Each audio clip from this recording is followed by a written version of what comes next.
그래서 오늘은 성령을 영접해야 할 이유, 예수님을 구주와 주님으로 고백하기 위해서는 반드시 성령을 받아야 되고, 성령을 받은 증거가 예수님은 나의 구주와 주님으로 고백하게 된다고 했습니다. 이것을 영적인 고백이라고 합니다. 영적인 고백. 왜 이 영적인 고백이 중요하냐면은, 인간적인 예수님은 나의 구주다, 안 그러면 술겸해, 아니면 가족이 하도 강요하니까 그렇게 하는 것하고, 영적으로 정말 예수님은 나의 구주와 주님이다 고백하는 것은 다릅니다. 영적인 고백이라야 이게 진실한 고백이고, 그리고 로마서 8장 9절의 말씀에 보면은 성령이 너희 속에 없으면은 너희는 하나님의 자녀가 아니다. 다른 말로 바꾸면은 교회를 다녀도 성령을 영접지 않은 사람은 마귀 자식이라는 겁니다. 그래서 요한일서 3장 10절에 보면은 이 세상에 악마의 자식과 하나님의 자녀가 나타날 때가 되는데, 그때 악마의 자식과 하나님의 자녀를 구별하는 방법, 근본적인 게 바로 성령을 받았느냐 받지 못했느냐에 달려있고, 교회를 다니느냐 성경을 몇 번 읽었느냐에 달려있지 않다는 겁니다. 그래서 성령을 영접한 근본적인 결과, 그러니까 성령을 내가 모셨다 하는 아는 방법은 무엇이냐 해서 요한일서 3장 10절에 보면은 두 가지로 설명을 해놨죠. 첫째로는 진심으로 사랑하느냐, 둘째로는 바르게 사느냐. 이제 사랑과 의, 그러니까 사랑하면서 사느냐 그리고 바르게 사느냐에 따라서 성령을 받았는지 안 받았는지, 하나님의 자녀인지 마귀의 자녀인지 증명하라는 겁니다. 말로 성령 충만 받았다, 뭐 어떤 체험했다 다 필요 없고, 정말 사랑할 수 없는 사람까지 사랑할 수 있느냐. 성경에는 예수님은 심지어 원수까지 사랑하라 했는데, 원수 사랑할 수 있어요? 그러니까 인간적인 조건 없이 사랑할 수 있는 자세. 그 다음에는 인생을 바르게 사느냐에 따라서 내가 하나님의 자녀다 아니다, 성령을 받았다 안 받았다, 진리가 내 속에 머문다 그렇지 않다는 걸 증명하는 것이라는 겁니다. 그래서 영적으로 예수님을 고백할 수 있어야 된다. 그러니까 인간적으로 술김에 홧김에 그건 아니라는 거고, 둘째로는 성령을 영접해야 할 이유는 기도하기 위해서. 원래 기도의 주인은 예수님이시고, 기도는 소속임 어디예요? 예, 하나님입니다. 하늘입니다. 그러니까 예수님의 기도 속에서도 아버지의 뜻이 하늘에서 이루어진 것 같이 내게 이루어지다. 그러니까 성령이 없이 하는 기도는 뭐라고요? 인간적인 기도입니다. 그 인간적인 기도를 우리는 뭐라고 불러요? 간구라 합니다. 그 성경이 우리에게 가르치는 것은 기도를 가르쳐 줍니다. 그 기도와 간구는 다릅니다. 간구는 뭐예요? 인간의 소원을 하나님께 아뢰는 걸 간구라 그러고, 기도는 하나님이 계획하시고 뜻하신 것을 우리로 하여금 구하게 하셔서 이루어 나가는 거. 그래서 기도에는 100% 반드시 응답이 있습니다. 그러나 간구는 100번을 할지라도 한 번도 안 이루어질 수도 있습니다. 이유는 하나님의 뜻과 섭리에 맞지 않을 경우에. 그럴지라도 그 간구가 근거가 돼가지고 나중에 하나님이 합력해서 새로운 역사를 일으킬 수는 있습니다. 간구와 기도의 큰 차이점인데, 성령을 영접해야 할 이유가 뭐라고요? 기도하기 위해서. 바로 성령의 감동을 받아야 기도가 제대로 나오거든요. 그 다음에는 셋째로는 사도행전 19장 11절에서 12절에 보면은 하나님이 희한한 능력을 행하게 하사, 하나님이 사도 바울을 통하여서 희한한 능력을 행하게 하사 그랬습니다. 희한한 능력이란 무슨 뜻이라고? 희한한이라는 말을 한국말로는 두드러지게 혹은 특별하게 혹은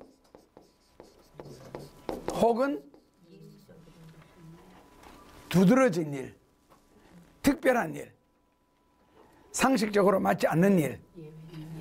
예, 다른 말로 바꾸면은 예외적인 일. 머리를 팍팍 깎아놓고 여기만 딱 길러가지고 머리카락 요렇게 길게 있는 거 있잖아. 그것도 구경거리지.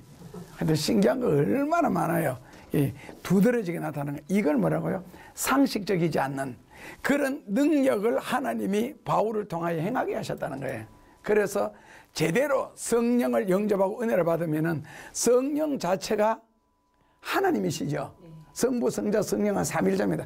그러니까 하나님이 내 속에 들어와 계신다면 하나님의 일을 하시겠죠. 그러면 그 하나님의 일은 평범한 일이 아닐 거예요. 예를 들어서 뭐 강아지든 고양이든 토끼든 바퀴벌레든 사람이 하는 일이 참 신기할 거잖아요. 왜?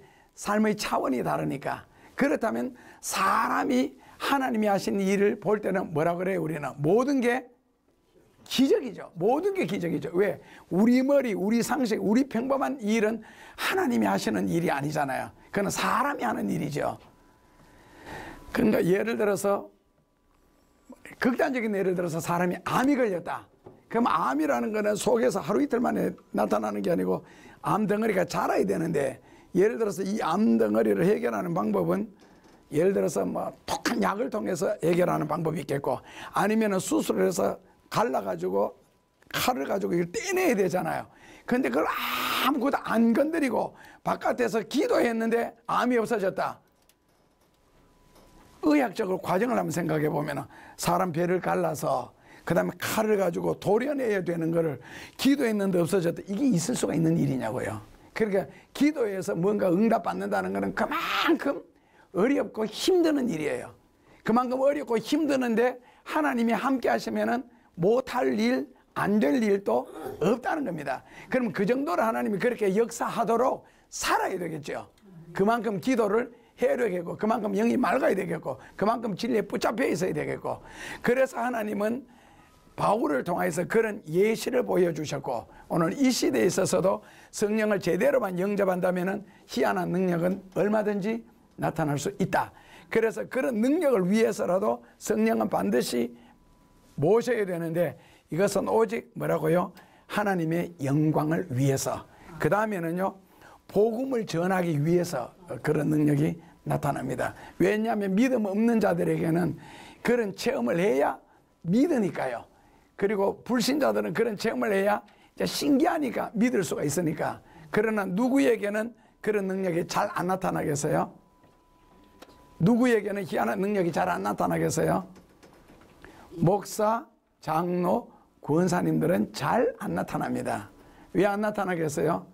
그런 거 없어도 믿으니까요. 그리고 그런 병 걸릴 짓을 안 하니까요. 그러니까 초신자, 불신자는 좀 그렇고, 초신자에게는 특히 이런 은혜의 역사가 강하게 일어나고, 그리고 진짜 충만하면은 목사든 장로든 권사든 상관없이 역사는 일어납니다. 왜냐하면 하나님 편에서 일으키기 때문에. 그리고 성령을 왜 영접해야 되느냐? 넷째로는 요한복음 14장 26절에 진리를 깨닫기 위하여. 그 진리를 깨닫기 위하여. 진리라는 것 자체가 무슨 뜻이에요? 하나님의 말씀이죠. 그리고 요한일서 5장 7절에서 진리는 성령이라고 그랬습니다. 그리고 요한복음 14장 6절에서는 예수님이 나는 진리라 그랬습니다.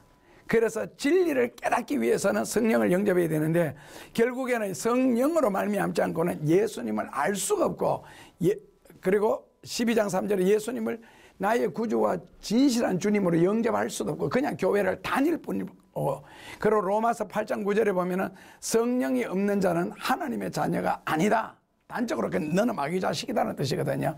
그래서 성령을 영접했을 때는 성령을 영접한 증거가 뭐라고요? 사랑으로 바른 생활로 나타나야 되는데, 그러면 바르게 사는 것이 성령을 영접한 증거냐는 아닙니다. 이건 이제 수학에서 공부하셨죠.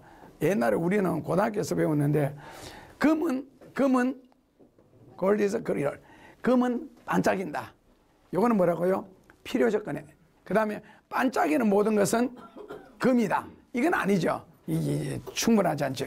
그러니까 금은 반드시 반짝이지만은, 그러나 반짝인다고 금은 아니다.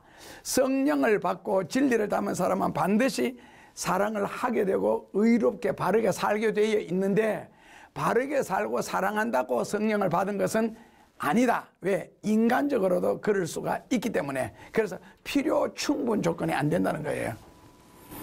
그래서 진리 자체가 예수님이기 때문에 예수님이 말씀하시기를 다른 보혜사 성령이 오시지 않으면은 너희가 절대로 진리를 깨달을 수 없을 뿐만 아니라 내가 너희에게 가르쳐 준 모든 것도 생각나지 않는다. 그러나 성령이 오시면 내가 가르쳐 준 것도 생각나고 그리고 그 성령께서 너희를 진리로 깨닫게 해 주실 것이다 했습니다. 그래서 이 예수님이 오시면은 그래서 예수님이 말씀하시기를 뭐라고요? 다른 보혜사라는 단어를 쓴다고요. 다른 보혜사. 그렇다면은 예수님 자신이 곧 뭐라고요? 예, 이 보혜사가 되는 거예요. 자, 그리고 성령을 영접해야 할 이유가 무엇이냐? 다섯 번째로는 뭐라고요? 복음을 전파하기 위하여. 자, 성령을 영접해야 할 이유 다섯 번째로는 복음을 전하게 하시려고. 그렇다면 성령을 영접 안 하면은 복음을 전할 수가 없습니다. 안 됩니다. 그리고 복음이라 그러는 말은 나말 그대로 복음이잖아요. 복음. 복된 소식인데 복된 소리가 뭐냐 했을 때 죽어가는 사람에게 복된 소식은요. 지금 죽어가고 있어요. 복된 소식은 뭐예요? 다시 사는 거. 그렇게 오래 살고 싶어요? 지금 죽어가고 있는데 다시 사는 건 안 돼. 그 죽은 이후에 천국이 있다. 그 다음에 아픈 사람에게 복된 소식은 건강해지는 거. 사업하는 사람에게, 공부하는 사람에게 다양하게 다르겠지요. 바로 그 복음이라는 겁니다. 그 복음의 핵심이 뭐예요? 예, 예수 그리스도라는 겁니다.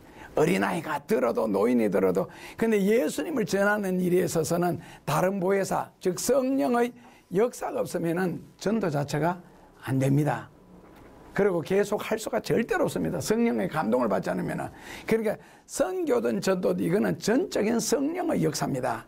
그러니까 그 복음을 전하게 하시려고 복음을 전하려고 하면 반드시 성령의 은혜를 입어야 되는데 성령 받았다고 전도 다 하는 것은 절대로 아닙니다. 그러다면 전도는 누가 하겠어요? 성령? 예, 맞습니다. 성령 충만해야 할 수 있는 게 전도입니다. 은혜 떨어지죠? 절대 전도 안 됩니다. 모래 심는 것처럼 답답하고. 그래서 은혜가 충만하면 반드시 하게 되어 있고, 우리가 방언을 받거나 처음에 성령의 은혜를 이렇게 다 받았을 때 제일 먼저 입에서 찬송 나오고, 그 다음에 입만 열었다 그러면 예수님이 어떻고 성경이 어떻고 예수님 말 나오는 거. 그만큼 사랑하고 충만하기 때문에 그분을 전하지 않고는 견딜 수가 없는 거예요. 목회자들이 설교하면서 가족 이야기 많이 하잖아요. 가족을 그만큼 사랑하고 결국 대상이 그러니까 그런 거예요.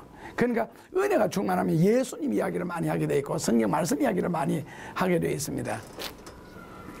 그래서 사랑의 대상이 누구냐에 따라서 다른데 이거는 은혜 충만, 성령 충만, 예수 충만, 진리 충만할 때만이 나오는 것이 이 복음입니다. 그래서 복음을 전하려면은 성령을 받아야 되고, 성령을 받으면은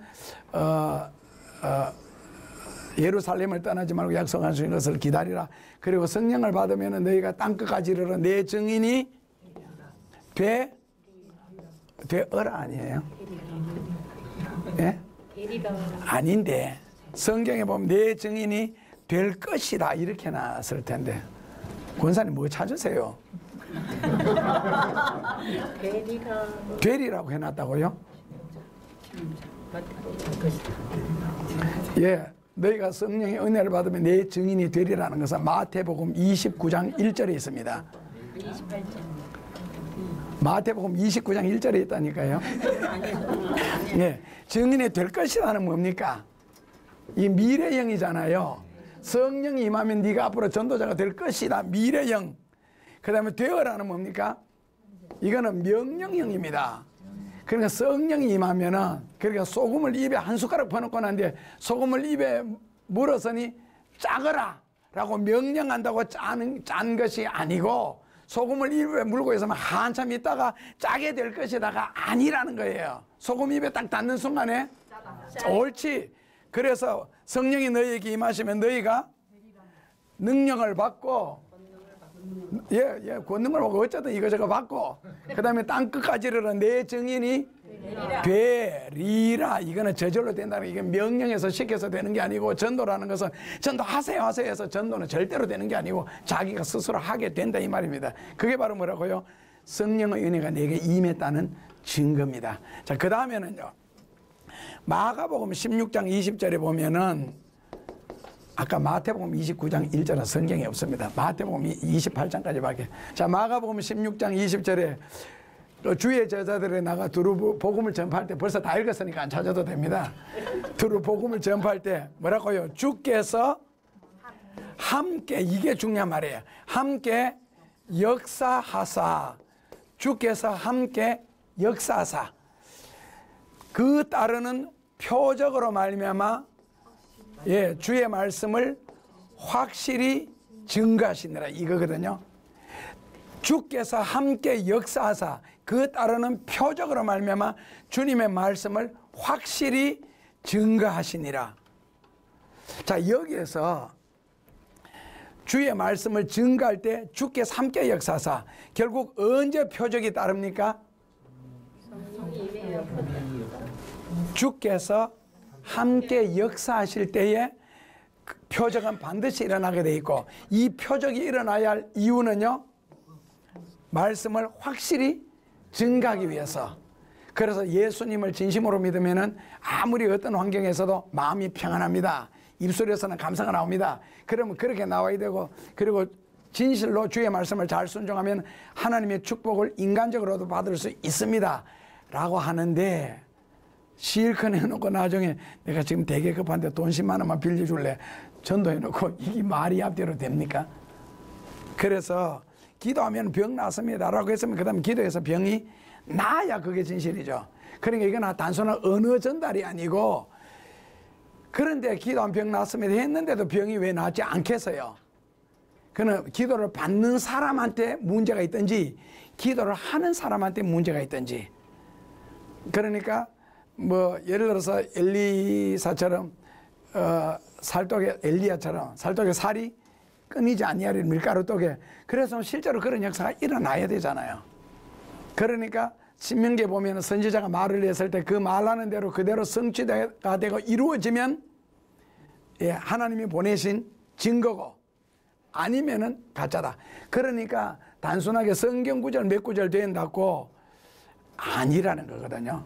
그렇다면 말씀은 어떻게 하라고요? 주께서 함께 역사할 수 있는 말씀을 전해야 된다.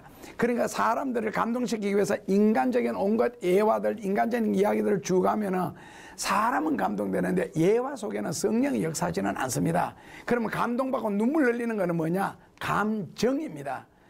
진리는 깨우쳐주고 깨닫게 해주시는 거거든. 그러니까 말씀을 전하고 진리를 전할 때 주께서 함께 역사하시지, 인간적인 세상적인 이야기 속에 주께서 역사하시는 것은 아니라는 거죠. 왜냐하면 성령은 성경을 통하여서만 역사하신다. 아니, 이건 신학의 보편적인 정설이기 때문에 그렇습니다. 그래서 주께서 함께 역사할 수 있는 말씀을 전해야 되고, 그러면 그 말씀에 주께서 함께 역사하심으로 표적이 따르게 돼 있고, 이 표적이 따름으로 말씀을 확실히 증거한다. 이게 사도행전 교회의 특징이었죠. 그래서 사마리아 성 사람들이 교회로 몰려든 이유가 뭡니까? 사도행전 8장 1절에서 4절에 보면 그들이 전하는 말씀도 듣고 행하는 표적도 보고, 그래서 앞으로 말세 교회는 말씀만 가지고는 부족할 것 같습니다. 그리고 또 말씀을 제대로 전하는 교회도 별로 없고, 대략 그 진리, 성경 전하기보다는 아웃사이드의 이야기들을 훨씬 더 많이 하거든요. 지금 1시간 내 설교에도 실제로 말씀 몇 마디 들어가지도 않고요. 그러다 보니까 따르는 표적이 없고, 그래서 말씀도 들을 수 있도록 해줘야 되고, 그 다음에는 거기에 따르는 표적도 보고, 그러면은 듣고 보고가 같이 있어야 앞으로 이 시대의 악한 세대에서 성령의 능력으로 말미암아 유지할 수 있고 승리할 수 있는 교회가 안 되겠나. 그래서 주께서 함께 역사할 수 있도록, 이거는 감동 주는 것하고 진리를 전하는 것하고는 전혀 다릅니다. 그래서 복음을 전하게 하시려고 성령을 반드시 영접해야 되고, 그리고 복음을 전하는 자도 많은 기도를 통해서 반드시 은혜는 계속적으로 받아야 되고, 특히 우리처럼 앞에서 전하는 자는 말씀을 전했을 때 그 말씀을 가지고 주님께서 다시 한번 역사를 할 수 있도록 빛이 있으라 하나님이 명령 딱 해놓으면, 그 다음에 시편에 보면 뭐라고요? 천사들이 그 말씀을 가지고 창조를 다 하거든요. 천사들은 주님이, 하나님이 무슨 말씀을 하시든지 말씀을 이루어 나가는 자는 천사들이 합니다. 하나님은 말씀만 하십니다. 바다에는 헤엄치는 것들로 가득하라. 하나님은 말씀만 하십니다. 군대에서 사령관이, 안 그러면 사단장이 명령만 내리죠. 사단장이 총 들고 나가는 게 아니라는 거죠. 사단장 죽어버리면 그 사단은 끝나는 거잖아요. 지휘관이 없으면. 그러니까 위에서는 말씀 전하고 밑에서는 실천의 행동에 옮기는 거. 그래서 이 시대도 마찬가지. 그러니까 말씀을 전해주면 주께서 함께 역사할 수 있도록, 이게 이제 진정한 복음의 역사죠. 그러기 위해서는 반드시 뭐라고요? 성령을 받아야 된다. 그러니까 성령 없이 성경을 연구해서, 책상에서 연구해서 가르치고 아무리 해도 그 말씀은 듣는데 뭐가 없어요? 거기에는 능력이 없어. 그래서 아셨죠? 자, 다섯째로는 뭐 때문에? 예. 자, 여섯째로는요, 요한일서 4장 11절에서 13절입니다. 왜 성령을 반드시 받아야 된다고요? 예수님을 사랑하기 위해서. 그래서 여기 보면 예수님을 사랑하지 않는 자는 말씀을 불순종하는 자다. 너희가 요한복음 14장 15장에서도 이게 반복해서 나오는데, 나를 사랑하면은, 그 다음에 예수님 뭐라고 하셨어요? 나를 사랑하려면은, 그 다음에 예수님이 무슨 말씀하셨어요? 나를 사랑하려면은, 아니면 나를 사랑하는 자는 나의 계명을 지키는 자니라. 예, 나를 사랑하는 자는 나의 계명을, 나의 계명을 지키는 자니라. 다른 말로 바꾸면 나의 계명, 예수님의 말씀을 지키지 않는 자는 나를 사랑하는 자가 아니다. 결국에는 내가 믿는 예수님, 내가 사랑하는 하나님의 말씀을 순종한다면 나는 그분을 사랑하는 거고 믿는 거고, 만약에 나는 하나님을 믿는다, 예수님을 믿는다, 사랑한다 하면서도 그분이 한 말씀을 거절하거나 불순종한다면 그것은 상대에 대한 인격적인 모독입니다. 아셨죠? 인격적인 모독. 그래서 나를 사랑하는 자는 나의 계명을 지켜라. 그렇다면 인간적인 사랑과 영적인 사랑의 차이점은 뭐냐? 우리가 똑같이 예수님을 믿는다고 했을 때에 인간적으로 예수님을 믿는 것하고 영적으로 예수님을 사랑한다 했을 때 그 차이점이 뭐냐? 신앙에 있어서 했을 때에 인간적으로는 사랑을 하거나 믿거나 했을 때에 슬플 때나 괴로울 때나 기쁠 때나 어려울 때나 검은 머리가 팥뿌리가 되도록 사랑하겠느냐? 그러니까 다른 말로 바꾸면은 일생을 살다 보면은 슬플 때, 괴로울 때, 어려울 때, 힘들 때, 좋을 때가 한없이 교차될 텐데, 올 텐데, 검은 머리가 팥뿌리가 되도록 그 몇 년 살아라는 거예요. 이거는 마치 너희가 화를 내야 돼. 언제까지만 화를 내라? 예. 해지기 전까지 화를 내라. 그 소리가 똑같거든요. 용서를 해라. 몇 번까지 용서해라? 40번에 7번. 70번에? 그렇죠. 70번에 7번. 490번을 용서를. 그러면 491번째 딱 걸렸다. 이건 어떻게 해야 돼? 이때까지 참았던 거, 견뎠던 거, 한 목에 400, 요거 비록 한 번이지만 이 한 번 속에 490번이 포함되게 반 죽여놔야 돼, 이거는. 요런 식으로 따지는 것하고 똑같다는 거예요. 그 검은 머리가 팥뿌리가 되도록 그 뜻으로 주례자가 말하는 건 아닌데, 그러니까 인간적인 사랑은 얼마든지 언제든지 뭐라고요? 바뀔 수가 있고 변할 수가 있는데, 영적인 사랑은 낱말 그대로 순교할 때까지, 죽을 때까지 절대로 변하지 않습니다. 그래서 베드로 같은 경우 거꾸로 달려 죽는다는 게 얼마나 고통스러워요. 바르게 달려도 힘드는 데가 아니고 죽지요. 근데 그것을 거꾸로 그 괴로움을 당했다는 것은, 그런데도 끝까지 그 신앙 고백을 할 수 있던 것은 영적인 은혜나 사랑을 받으면 절대로 뭐 부리지 않는다? 변덕을 부리지 않습니다. 신앙 고백에 있어서. 그래서 예수님을 진심으로 사랑하기 위해서는 인간적으로는 얼마든지 떠날 수가 있고 얼마든지 배신을 할 수가 있고 변덕 부릴 수 있지만, 영적으로 은혜를 받으면 절대로 변함이 없고 떠나지를 않습니다. 그래서 예수님을 사랑하기 위해서는 성령을 받아라. 왜? 평생을 변하지 말라고. 너도 나를 사랑하느냐? 너가 나를 사랑하느냐? 그 영어로 참 재밌잖아요. Do you love me more than, 나중에는 뭐까지 나와요? More than your life. 네가 죽는 한이 있어도 나를 사랑하느냐? 이 질문이거든요. 세 번째 질문이에요. 두 번째로는 more than your, more than your, 그 다음 너희에 속한 family, 그 다음에는 뭐 job, 이런 식으로 네가 하는 일이나 네 가족보다가도, 이 참 어려운 말인데, 나를 더 사랑하느냐? 그 다음에는 첫 번째 질문은 뭐라고요? These도 내게로부터 병 고침을 받고, 그 다음에 은혜를 받고 삶의 문제가 해결된 그 사람들보다가도 너가 나를 더 사랑하느냐? 결국에는 예수님이 베드로에게 한 질문인데, 영적인 것은요, 이런 걸 다 극복하죠. 인간적이기 때문에. 그래서 어려워도 힘들어도, 코난의 노래에서 나오죠. 마징가 제트에서도 나오고. 아셨죠? 언제까지? 예, 죽을 때까지. 이것이 바로 진실한 사랑이기 때문에 그렇습니다. 그래서 성령을 받으라는 거예요. 자, 일곱 번째로는요, 요한복음 16장 13절에 진리의 인도를 받기 위해서는 성령을 받아야 됩니다. 진리의 인도, 말씀의 인도. 진리는 누구라고요? 예수님의 인도를 받기 위해서는요, 반드시 성령을 받아라 그랬습니다. 왜냐하면 하나님의 영으로 우리를, 구약에서는요, 불기둥, 구름 기둥으로 인도를 했어요. 그리고 지팡이가 가는 대로 가면 되었어요. 그러나 신약에 와서는 예수님이 직접 인도하시다가 그 다음에는 성령을 보내셔가지고 우리를 감동시키셔서 끊임없이 인도하시고 그런 일을 하시거든요. 진리로 깨우쳐 주시고 바른 것을 찾아가도록 만들어주고.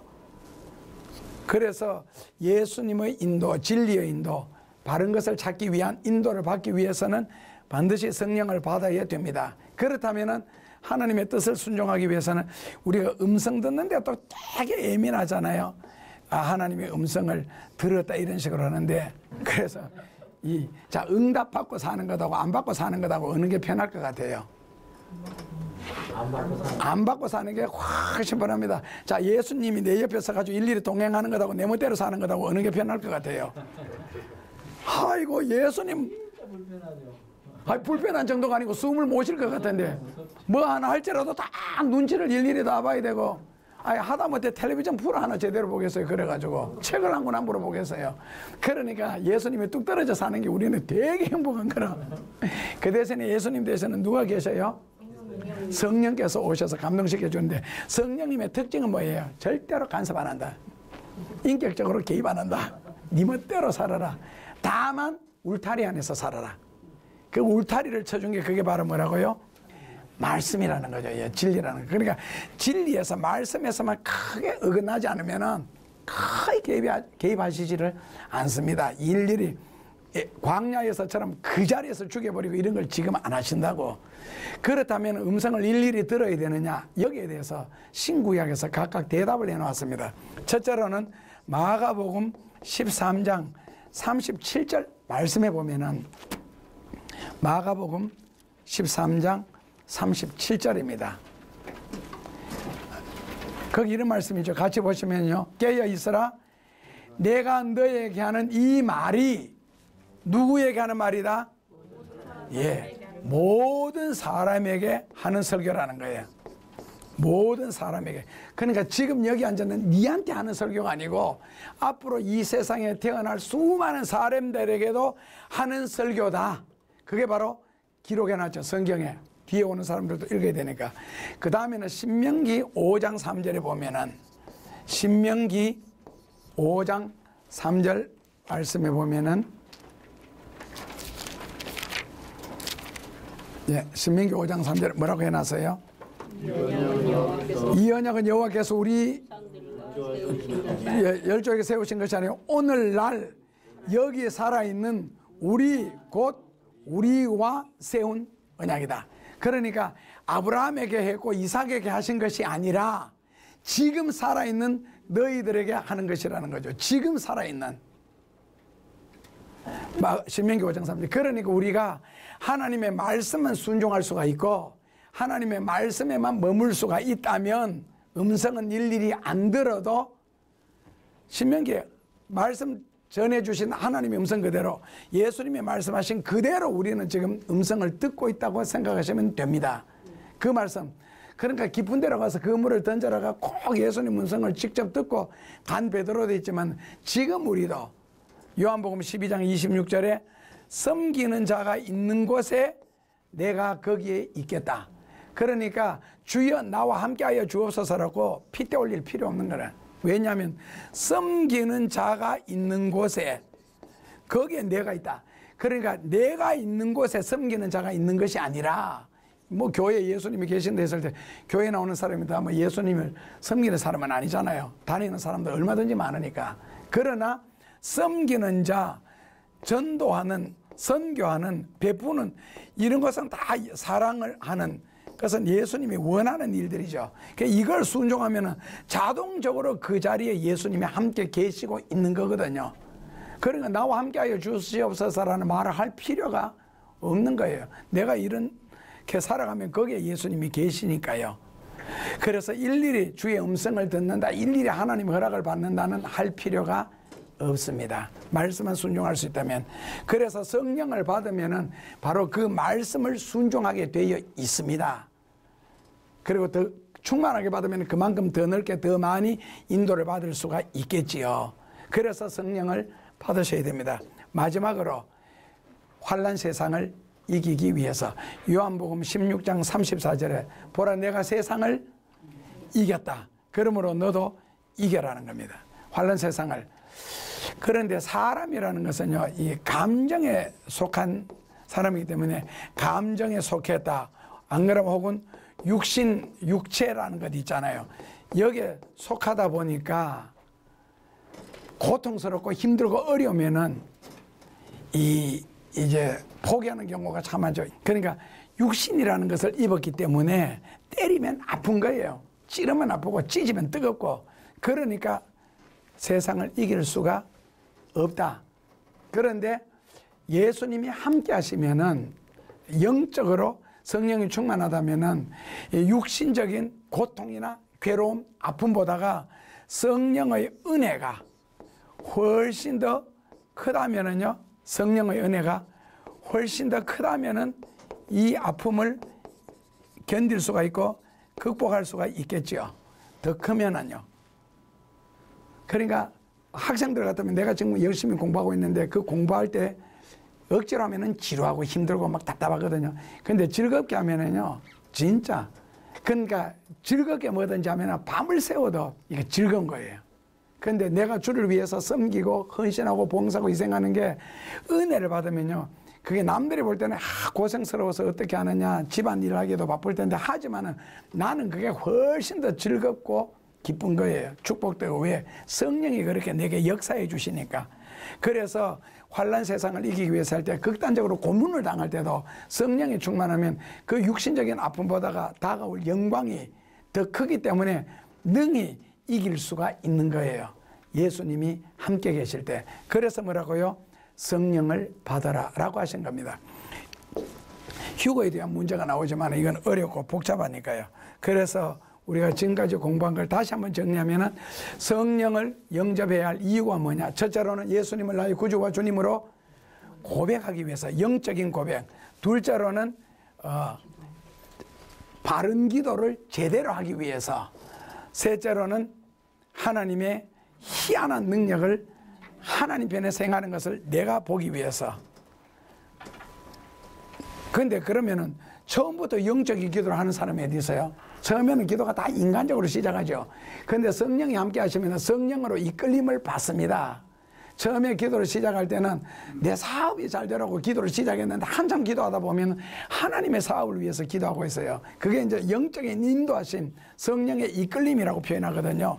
자, 그 다음에는요, 하나님의 말씀을 바르게 깨닫기 위하여. 아니면은요, 모든 종교는 똑같다. 윤리적이고 상식적이다. 그렇다면 그거는 진리가 아닙니다. 그렇기 때문에 진리를 영적으로, 성경적으로 바르게 깨닫기 위해서. 그 다음에는 복음을 전할 때에 주께 삼계 역사사 따르는 표적으로 주의 말씀을 확실하게 증거하기 위해서. 그 다음에는 예수님을 생의 끝날까지 변함없이 사랑하기 위해서.